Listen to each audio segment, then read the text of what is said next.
My friend has a daughter who is also in my 7th grade history class. She is the nicest kid in the world and one of the best students in any of my classes. However, this morning she came into my class late and was not herself. Normally, she is raising her hand and engaging with the class, but she had her hoodie up and her head down.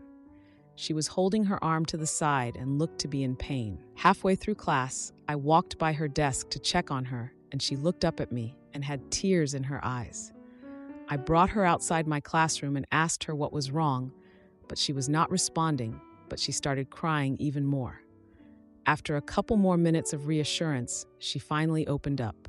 She woke up late for school and accidentally dropped a glass of water when she was getting ready. My friend, who is her father, punched her twice in the ribs and yelled at her for being clumsy. I asked her if she was hurt, and she pulled her hoodie up and her ribs were beginning to bruise. My friend is 6'4" and over 200 pounds. My student is 12 years old and cannot be more than 85 pounds. I asked my colleague in the next class to watch over my class, and I took her to the health office where her mother picked her up. When she saw her daughter sitting in pain, she nearly burned the office down. She started cursing my friend's name and said this was the last straw for her. She asked me not to file a report, but I told her I was required to, as I was shown evidence of abuse, and her daughter used the word abuse, which she begrudgingly understood. I am so mad right now. My friend has always had a short temper, but hitting your child because she dropped a glass is beyond disgusting. My student's mother texted me at noon and said her daughter broke a rib and is going to be out of class until Wednesday. I feel awful for my student. She is such a bright kid and is well liked by her peers, and now she is having trouble breathing because her father cannot act like an adult. I am ending my friendship with this man. He has been getting on my nerves for a while, but I will be damned if I am friends with someone who hits their child. Now for a few important comments. One commenter mentioned that it sounds like the mom was also letting it happen if she asked not to report. They said, "Last straw sounds like it's happened before. Damn, this is sad." I have been stuck on that sentence all day. I gave her a confused look when she said it. What do you mean? This is the last straw. It made me wonder if I ever witnessed moments of abuse between them before this incident. Another commenter wondered if the daughter will necessarily be safer with her mother. From what she was saying, it seems like she witnessed abuse but did not partake in it herself. That could make her an enabler, of course, but her daughter is 100x more safe with her. I'm also planning on checking in on my student regularly once she comes back, just so she knows there is an adult around that she hopefully feels comfortable coming to if she needs help. Now for the next day update. Hi everyone, a lot of people wanted an update on my previous post here, so here they are. The guidelines of my school district mandate that a police officer come whenever a child reports an instance of abuse. I am not going to go into detail for reasons of student confidentiality, but there is a warrant going out for the arrest of her father. My student is home with her mother and grandparents and is recovering. One of her ribs is broken and she is in a lot of pain, but she is breathing a lot better. Her mother and father are married, but have been living apart for a couple of months. She has been floating the idea of divorcing him, and she sent me a text message this morning saying she is going to file for divorce. Her mother is a really good person, and she also reported moments of abuse between her husband. She has been able to find living arrangements and is able to support herself and her daughter. I have known her for 16 years. She would never lay a hand on her daughter. She is a good parent. My student's father blew up my phone last night, saying I am destroying his family and to stay out of his business. I did not respond and blocked him.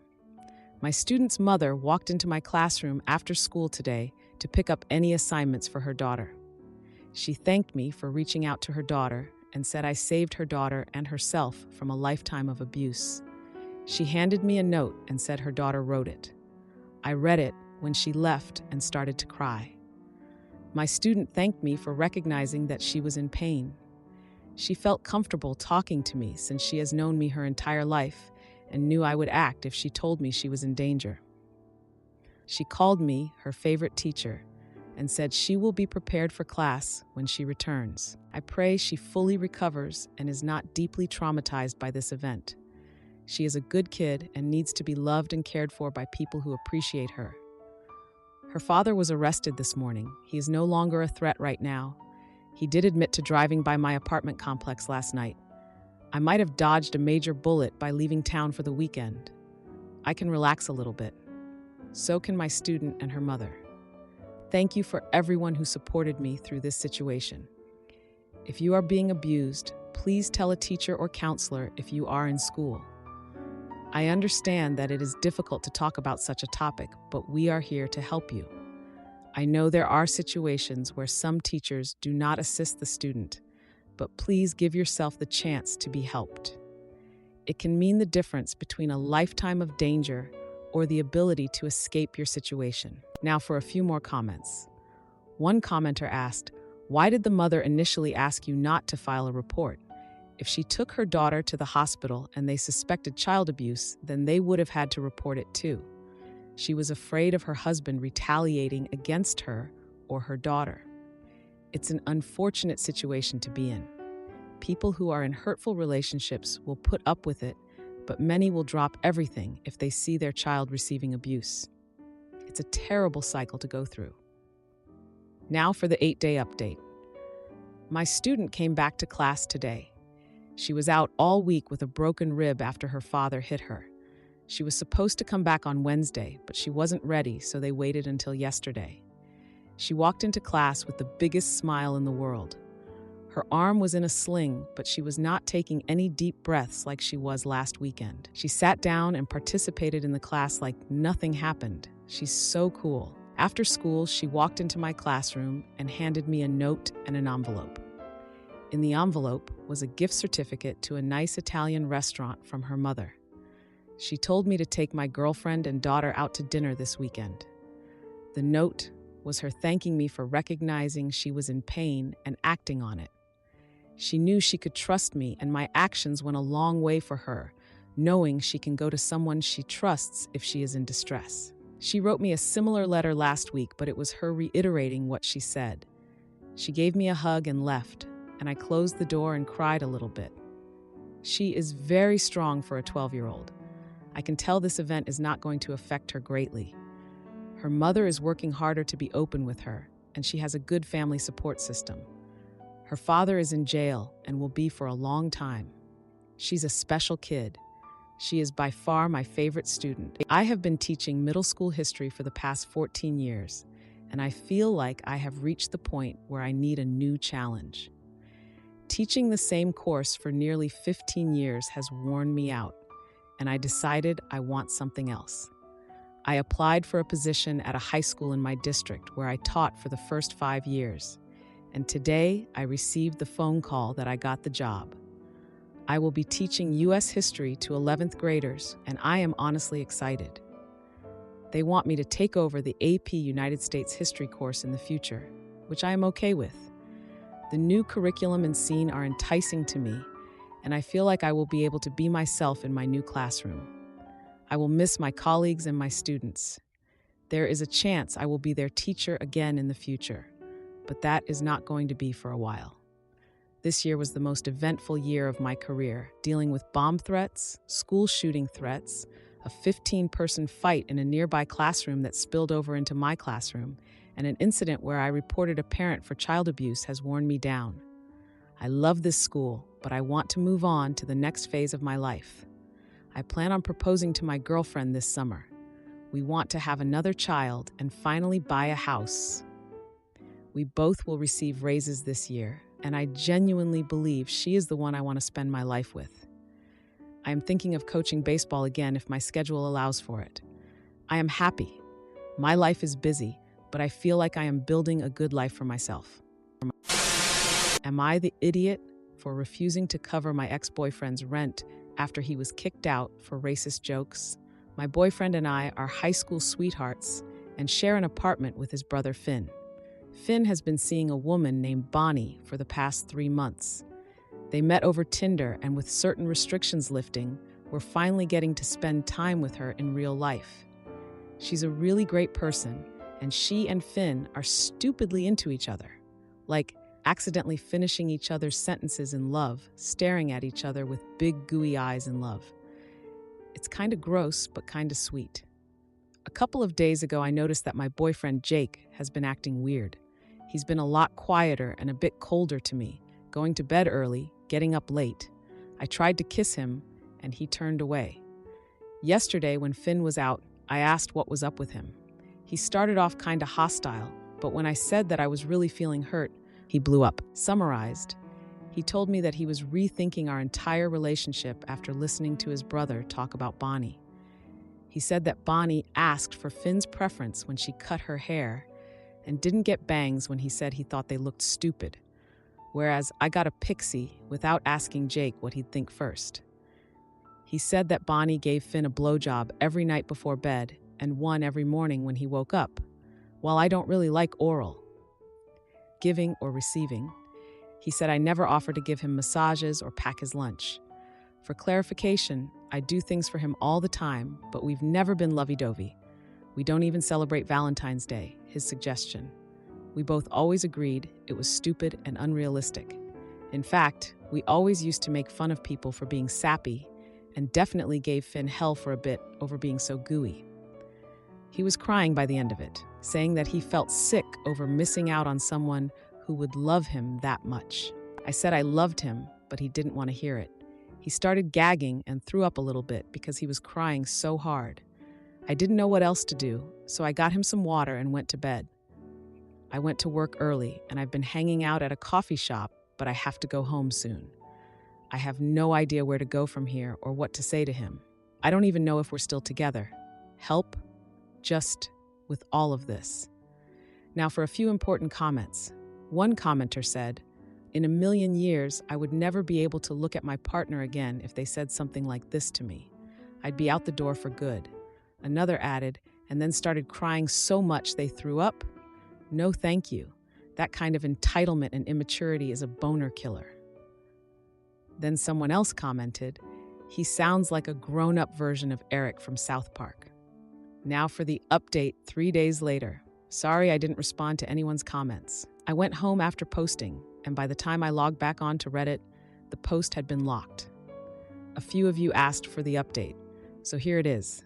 I'm single. I came home, and Jake was gone. Finn was there and asked if I could sit down for a bit. He wouldn't give me the exact details, but said that he and Jake had talked while I was out. He also showed me a few text messages to prove it. Apparently, Finn had never shared any details with his brother, but Jake had been able to hear them moan through the walls when Bonnie stayed over. It wasn't a bro talk or anything after all. Just the man I thought was going to marry, listening to his brother have intimacy through the walls. Neat. When Finn got home from work, Jake tried joking about it and made comments about Bonnie's race. Finn kicked him out, and now Jake is going to be staying with their parents. So I have to pay his share of the rent too because Finn refuses to let him in, and Jake refuses to come back.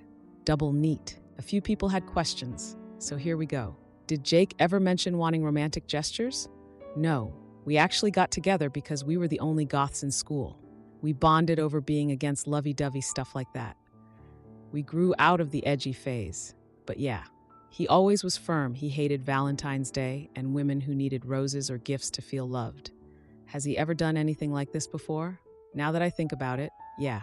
He's thrown tantrums before, but never like this.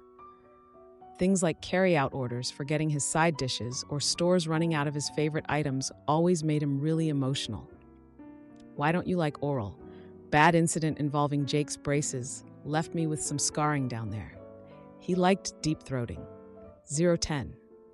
I feel sorry for Bonnie. I don't want to know any more details about their relationship, but they seem happy.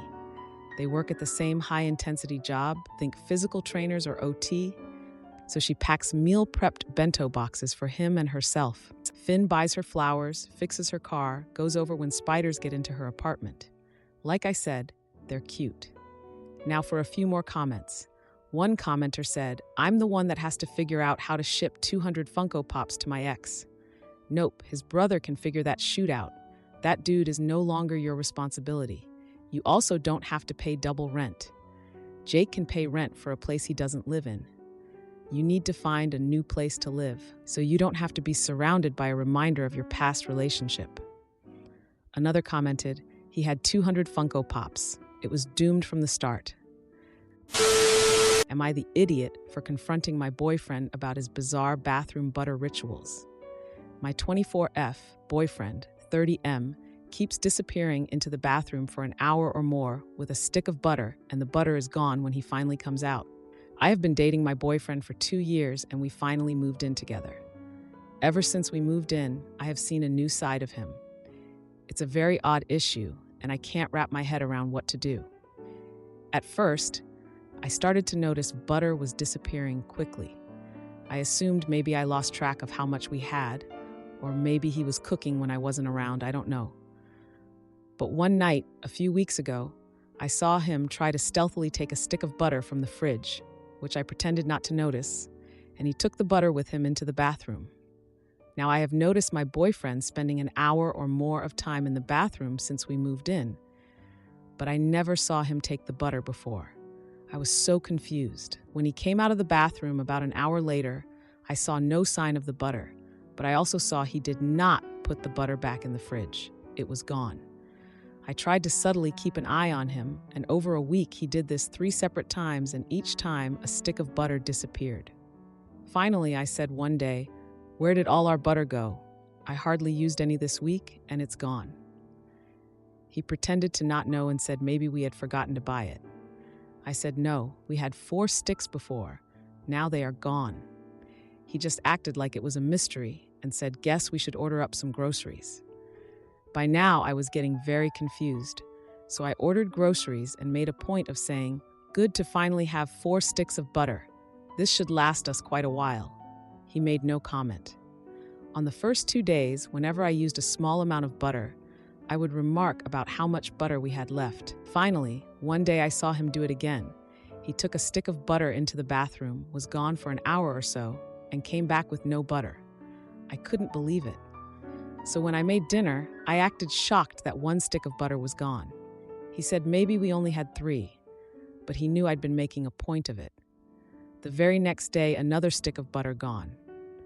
I listened at the bathroom door and heard sink water running and thought I heard moaning noises. I was so confused. Finally, this time when he came out, I said I know he has been taking butter into the bathroom. He got all flustered and said I must be mistaken, but I said I had literally seen him take butter into the bathroom and come out without it, and that I know he has been lying to me about the quantity of butter in our fridge. He then started apologizing for misleading, but said, "Let's just not talk about it." And when he saw I was getting mad, he said, "What if I just order my own separate, private butter?" I was like, okay, but what are you doing with the butter? He asked me to promise him to never ask about his butter activities again and to just put it behind us. He said, "Just look the other way on this one thing," and stressed how it's not a big deal at the end of the day. I was like, okay, I guess. But I have been so confused and even disturbed about it. Like, what is he doing with the butter? Why was he lying about it? Why won't he tell me? I don't even think he is eating it because he is not an overweight guy. And I feel like if somebody ate that much butter, they'd become hefty. But he shows no signs of it. I am just like, who is this guy?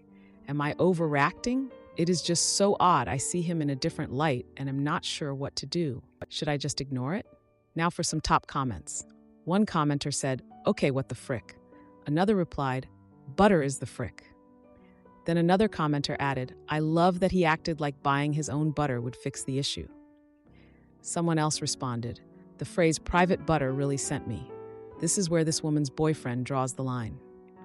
Now for the update the next day.